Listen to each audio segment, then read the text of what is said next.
Well, this is definitely happening. Hello, ladies and gentlemen. Welcome to the Xenoblade Chronicles 2 Blade Rankings. That's right, this is going to be not a showcase, but a rankings video for all the rare blades in Xenoblade Chronicles 2. Now, before I actually begin this little list of mine, I just want to give some disclaimers as to what it is not. First of all, this is, again, not me trying to bash anyone for any blades that they like that did not feature in this list. I'm a very firm believer of thinking that every blade in this game is very good, and because of the way that Xenoblade Chronicles 2 works, you can literally just spam pouch items all the way to S+ ranking to give them amazing damage, and then they will carry you through the day just fine. Now, this is just me kind of gauging the overall effectiveness of each of the blades in their weapon classes and seeing who performs best with the least amount of setup, or in some cases just the most amount of setup. Like, these are the people that you will want to invest a lot of time and resources into if all you care about is just getting through the super bosses as easily as possible. Speaking of which, because of the randomness of acquiring blades in this game, I know that there are some people that are still struggling to get their last rare blade in the entire roster. Because of how random it is, though, we're only going to be looking at them in the context of post-game content, particularly the aforementioned super bosses. This is mainly just because, there's a lot of gray area, because some blades might perform better in the main story in comparison to others. Obviously, some considerations that we will be having for our list might be how available they are, but for the most part, though, that won't be a factor. This is just going to be, these guys do very well here, and if you give them these cores and these accessories, then they're going to be the very best that they can possibly be.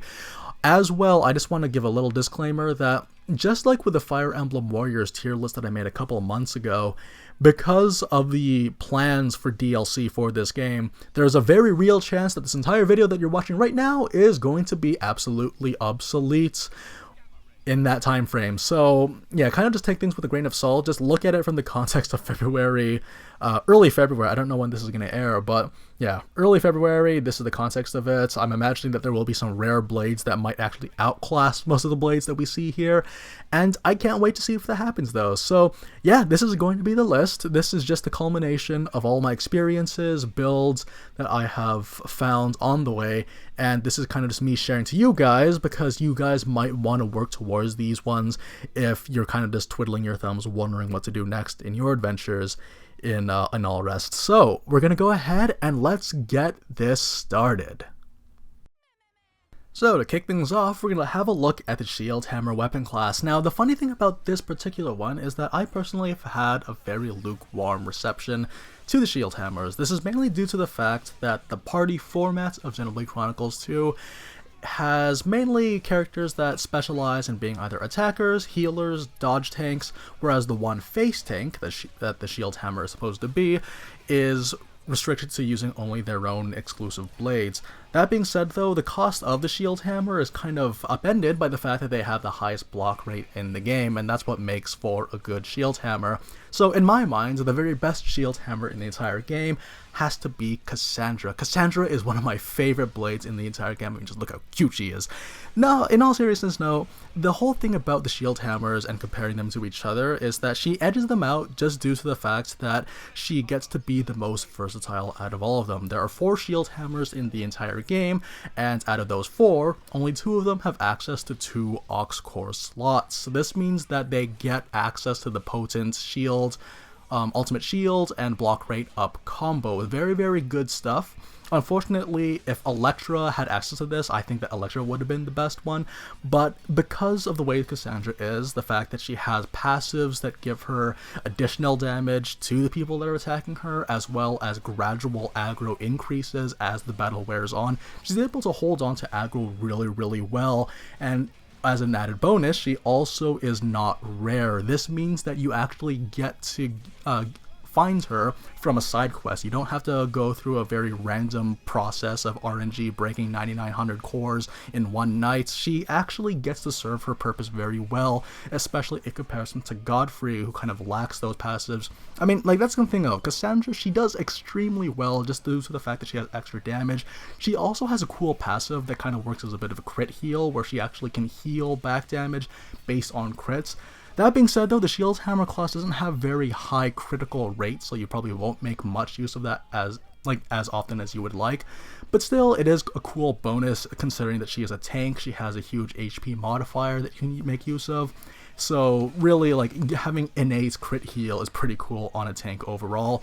One other thing I want to note though is that in comparison, like Electra, as I said earlier, she could have been number 1 if they had just given her one more aux core. She would have been indestructible, like, because with her passives as well as having block rate up and ultimate shield, there's like a 94% chance that she won't get hit by anything. Sorry, 97%, wow, 97% that she can just completely mitigate all damage coming her way. But you actually see in this video that you're watching right now that Cassandra has a 69% chance, but she's still able to mitigate most of the damage from Orion, who's one of the most deadly super bosses in the entire game. As well, the thing about Finch and Electra is that they kind of lean on both sides of sort of the shield hammer spectrum, because Cassandra, she embodies the best of both worlds. She has an offensive presence as well as a defensive one. When it comes to Electra, she's like pure defense, then Finch leans very heavily towards offense due to the fact that she has the critical, no, not critical, but the RNG art resets, which are very, very useful if you can get it to happen. Godfrey, he kind of like, even though he does have the 2 aux cores, there are some issues. Like, he could have been a much better blade in my opinion if they just kind of tuned up the numbers of his self-heal and damage mitigation just a little bit. He has a really, really cool passive that gives him bonus damage against higher levels enemies and bosses, but it's not very high in comparison to another character that has a very similar passive. As well, again, the self-healing, it's not going to save his life. It doesn't even help him for soloing, which is a bit unfortunate. But if they tuned it up a little bit more, then he can definitely hold his own and make this decision making a lot harder. But just due to the fact that Cassandra has more options, that's why I find her to be number 1. Speaking of tanking, on the other end of the spectrum is going to be the Chrome Katanas. The Chrome Katanas, in my mind, are some of the most well thought out weapon classes in the entire game. Following along with JRPG 101, the Katana class must always be one of the most viable. Now, that is no exception with Xenoblade Chronicles 2.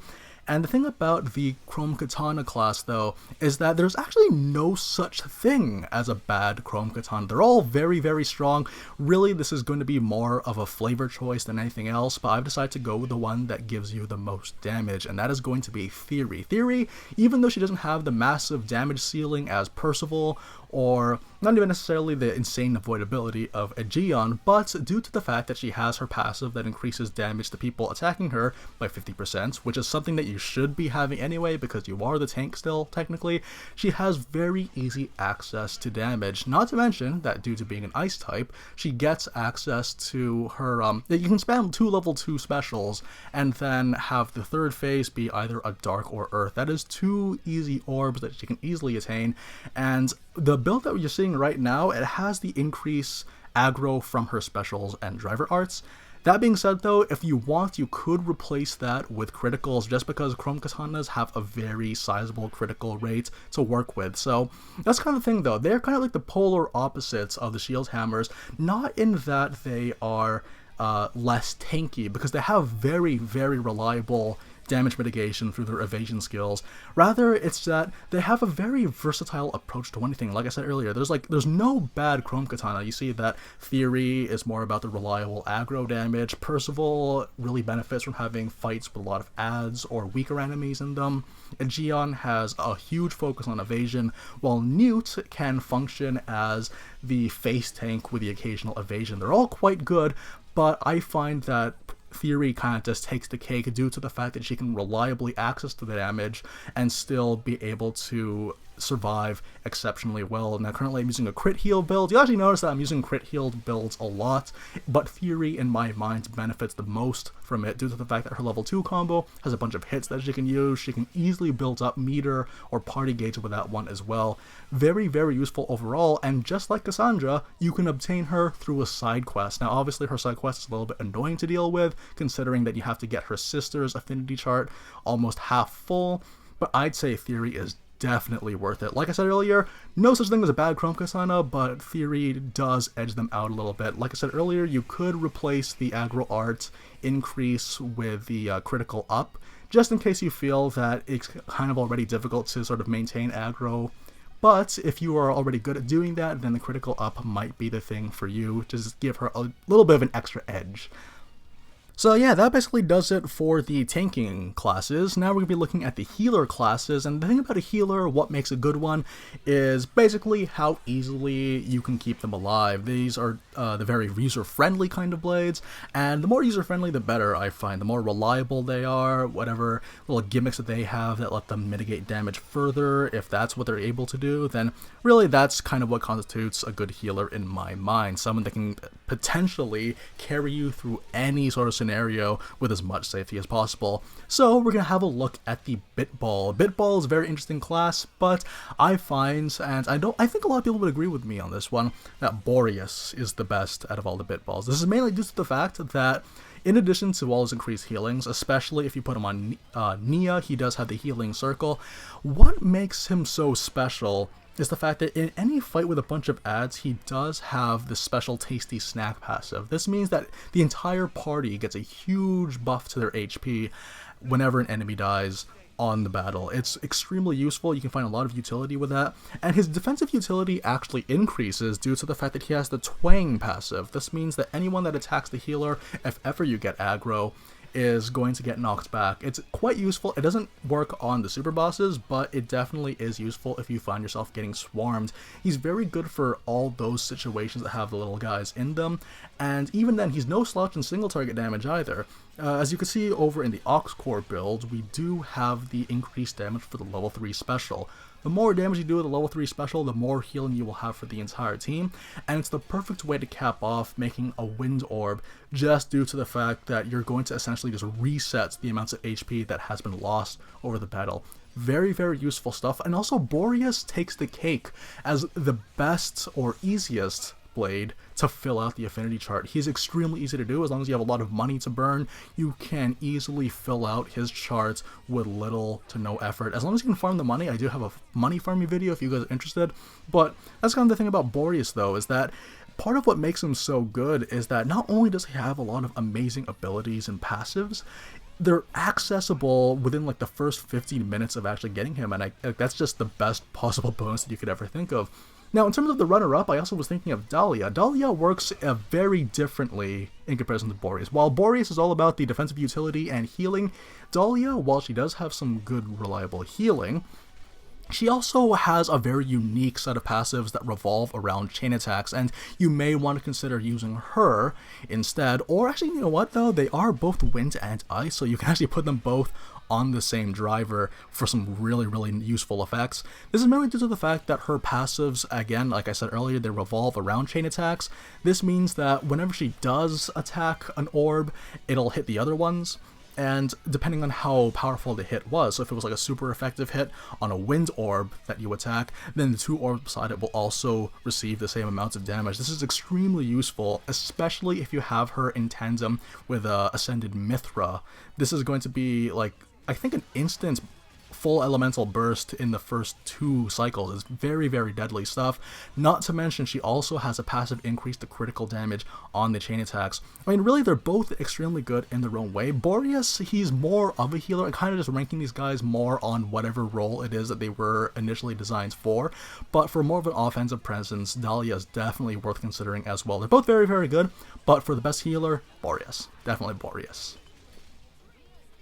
And last but definitely not least of the healers is going to be the Knuckle healers, and in my mind, the best Knuckle healer in the entire game is also, in my opinion, the best healer in the game. This is Ursula. Ursula, the person that you infamously know as having the most difficulty affinity chart.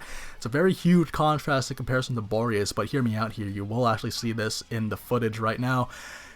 Ursula is just a phenomenal healer. Like, when you have Ursula and you have her completely maxed out and you put her in your party with an overclocking Bengal, you cannot die ever again in your entire life in this game. Like, you can't. The only way that you could ever die when you're playing as Ursula is if you just choose not to use her. That's essentially just how it goes. As long as you're able to keep her abilities off cooldown, you're actually going to be able to summon her and resummon her periodically, and if you cancel your auto attacks with a switch out, as you see me doing in this video, then you're actually going to see that you can still build up special reliably. Remember, the overclocking bangle only applies to driver arts, not specials.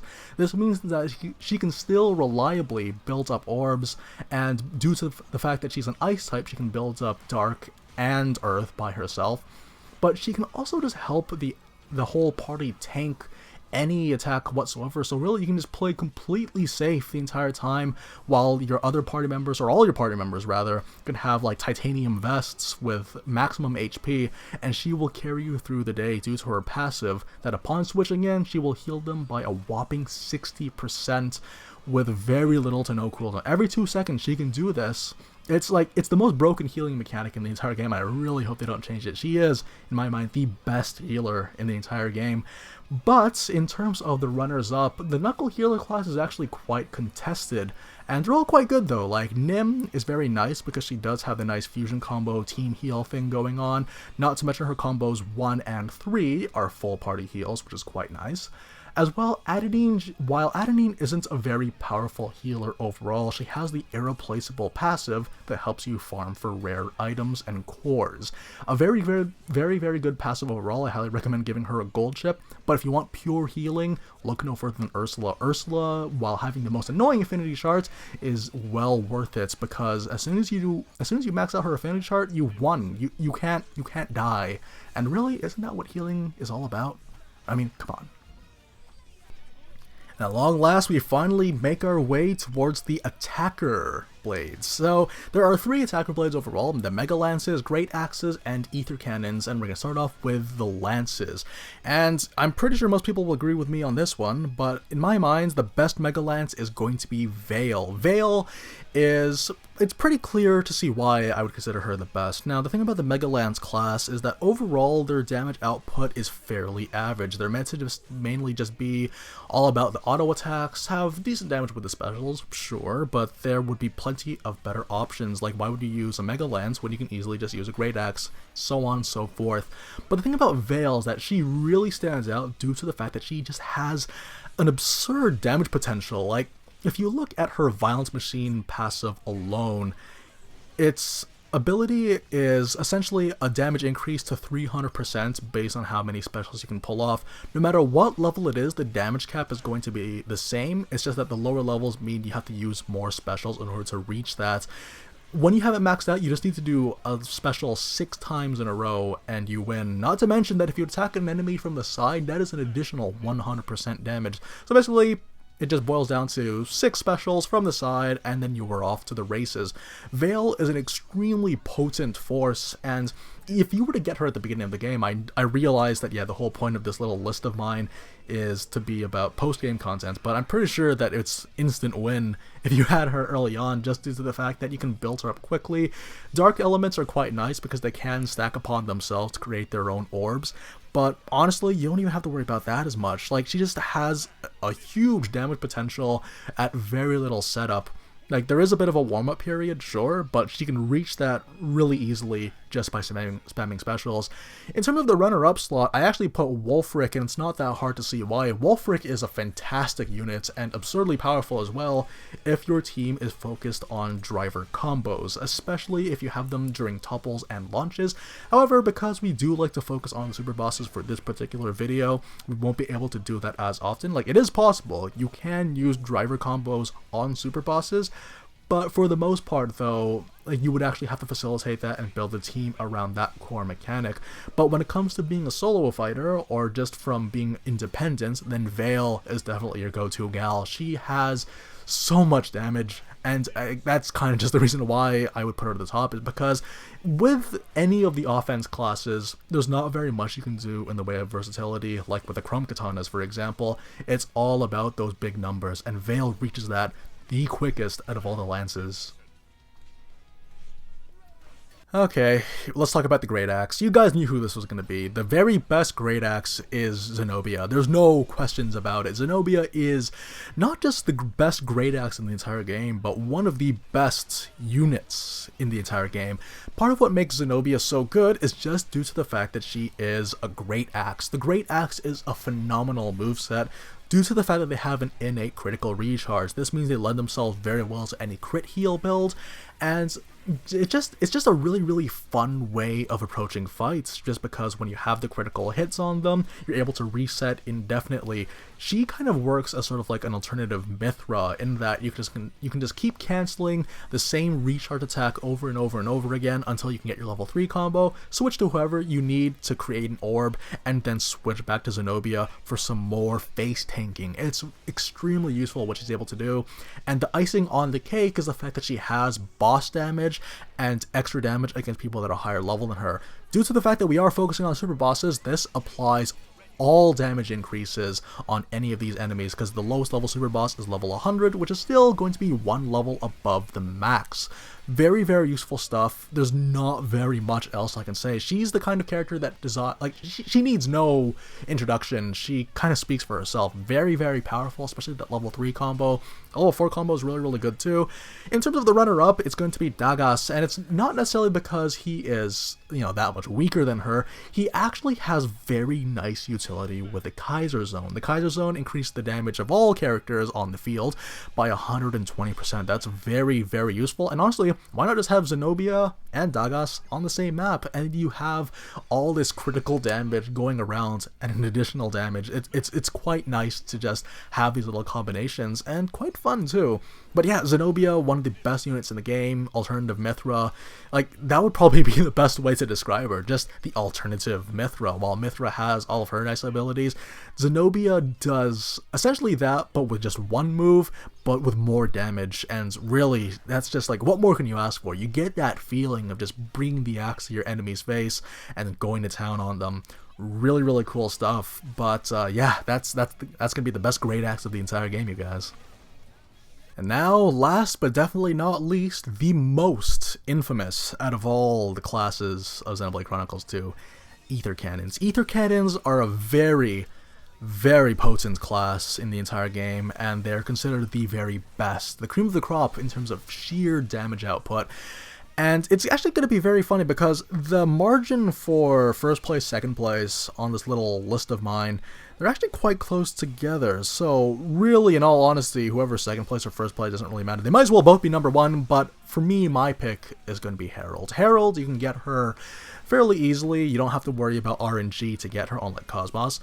The thing about Herald that makes her so good is that she's just pure damage as soon as you get max affinity. 200% extra damage, not to mention that her level 1 combo is just super broken, especially in a chain attack. One of the best, no, sorry, not one of the best, the best level 1 special to ever use in a chain attack. Pure damage, insanely high critical damage. So really all you have to do is just wait for that golden line, then press plus, and then you're going to beat most of the super bosses really quickly. It's very good, and in comparison to KOS-MOS, again, because this whole list was focused on fighting super bosses, Herald has more of an emphasis on single target damage, and she does that exceptionally well. KOS-MOS can do great single damage as well, and she has very nice utility in her level 2 special, which is a full heal as well as a huge high range AoE.